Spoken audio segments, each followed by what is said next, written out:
Covering news where you live, this is 5 News. Well, thank you for joining us for the latest news where you live. I'm Joe Ellison. February marks American Heart Month, and today is National Wear Red Day with the goal of raising awareness for cardiovascular disease, especially in women. According to the American Heart Association, cardiovascular disease kills approximately 1 woman every minute. Like men, women's most common heart attack symptom is chest pain or discomfort. While some are similar, heart attack symptoms can look a bit different for women than for men. Uncomfortable pressure, squeezing, fullness, or pain in the center of your chest, pain or discomfort in one or both arms, the back, neck, jaw, or stomach, shortness of breath with or without chest discomfort, and other signs such as breaking out in a cold sweat, nausea, or lightheadedness. Sid King with the American Heart Association says wearing red today is all about raising awareness. People to be, especially women, to be aware that cardiovascular disease is the #1 killer of women, more than all forms of cancer combined.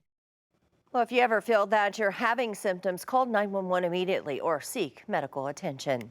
Meanwhile, gas prices just keep going up across the U.S., and it's due to higher oil prices and, of course, more demand. According to AAA, the national average right now sits at $3.15. In Arkansas, the statewide average is 10 cents higher than last week at $2.77.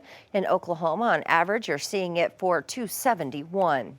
Now, this comes as a closely watched housing market barometer shows American home prices in November posted their biggest annual gain in more than a year. The National Home Price Index rose just over 5% over the 12 months that ended in November. That's the index's 5th straight annual gain and the biggest since December 2022. A tight supply of homes for sale nationally has kept upward pressure on home prices despite a severe housing market slump deepened by a sharp run-up in mortgage rates last fall. Home prices are now up 45% since March 2020. And 1 out of every 4 Arkansans are owed money or assets from the state of Arkansas. Now the state government is making one change to Arkansas's unclaimed property site, changing it from a .com to a .gov. The state auditor says he believes that this will help people feel a bit more comfortable entering their name because they know it's the real deal. In total, there's more than $400 million worth in the state, most in the form of cash. That address, again, if you want to go see if you have any money owed to you, is claimitar.gov.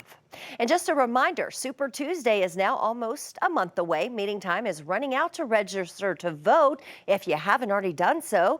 But if you plan to cast your vote in Arkansas's primary, you'll have until February 5th to register. If you aren't sure of your voter registration status, just visit voterview.org. You can also find links with all the ways to get your registration forms right now on our website, which is 5newsonline.com.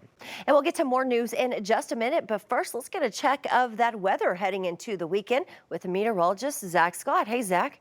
Hey, Joe, we've got a nice Friday. What a work week we had. 60s, a lot of 60s through the week. 70s slowly building in the back half of the week. I think our Friday is the same. Upper 60s, low 70s scattered around the region. A little bit more sunshine mixing in than what we saw. We had a pretty decent batch of clouds move through the day on Thursday. Today, a little more sunshine mixes in. Scatter clouds do roll back in out of Oklahoma into Arkansas as we get into the afternoon. But you can see we've got some sunshine there. That's going to help boost us up and get those temperatures back into those 60s and 70s, about 20 degrees above average for this time of year. All right, still tracking our next storm system coming in. We'll get some spotty shower chances overnight. Rain expected to increase eastern Oklahoma into western, northwestern Arkansas as we go through your Saturday morning. And then we'll look for steady showers to remain possible through the day Saturday. Some rumbles of thunder, a few rounds of some heavier rain will try to mix in eastern Oklahoma, western Arkansas. And then we'll look for some lighter showers to continue Saturday night and through the day on Sunday. All right, thanks for that, Zach. Well, Fort Smith Public Schools could soon see some more big changes. It comes after the district already decided to close Trusty Elementary this May. Deputy Superintendent Martin Mahan tells us that the school district is gathering data on all of their elementary schools to make some much needed decisions on which schools need to be closed or merged. 5 News reporter Kayla Davis spoke with administrators on the plan for the area's elementary schools moving forward. Fort Smith School District began collecting information on the efficiency of their elementary schools after their decision to close Trustee Elementary School back in 2018. We look at the enrollment, we look at the capacity around the space in the facility, and we look at utilizing our facilities effectively to enhance instructional outcomes for our students. Now, the district's long-term facility plan committee is reviewing which schools can be right-sized. The process of getting elementary schools to be enrolled at least 80% capacity, or 500 students, leading to less schools and more available staff. When you move your elementary schools to a capacity of, say, 625 and really aim for an overall enrollment around 500, then you're going to have an elementary school that has its own assistant principal, counselor, and art, music, and PE teachers. Schools like Orr Elementary, which has only 49% enrollment, are most likely to have students rezoned to other schools.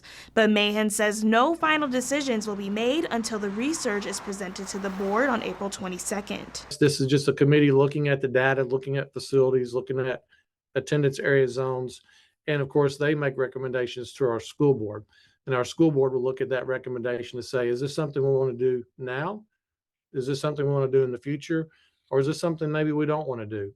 Covering news where you live, Kayla Davis, 5 News.